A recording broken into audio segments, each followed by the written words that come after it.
Hi guys, இன்னைக்கு டே 13 of 365 days challenge. காலையில் எழுந்து ஆக வேண்டிய வேலையை பார்க்க சென்றேன். அவ்வேலையை பார்த்துவிட்டு திரும்பி வந்து சாப்பிட அமர்ந்தேன்.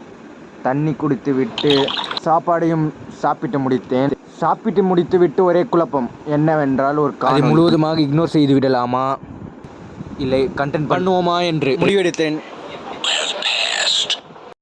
எப்போதும் போல் காலையில் ஃபோனை எடுத்து டைம் பார்த்தால் அதிர்ச்சி.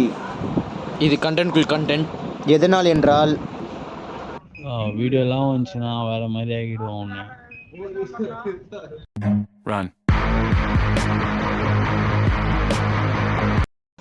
இந்த வார்னிங் மெசேஜ் கேட்டோன்னே ஓடி போய் ஒளிஞ்சிக்கிட்டேன் பயத்தில். சுமார் 2 மணி நேரம் இப்படி தான் பயத்தில் உறைந்திருந்தேன் ஒரே இடத்தில். என்னோட ஒரு செயலையும் பார்த்து செய்தேன். அந்த வார்னிங் மெசேஜை கேட்டவுடன் பயந்து திரும்ப அதான் ஓடிட்டு இருந்துச்சு. வீடியோலாம் வந்துச்சுன்னா வேறு மாதிரி ஆகிடுவோம் ஒன்று. அதனால நாள் ஃபுல்லாக ஒன்றும் செய்யலைண்ணா. சப்ஸ்கிரைப் பண்ணி லைக் பண்ணுங்க நண்பர்களே. பட் ஆக்சுவல் மீ உங்கள் ஆதரவை எனக்கு தாருங்கள். Bye guys.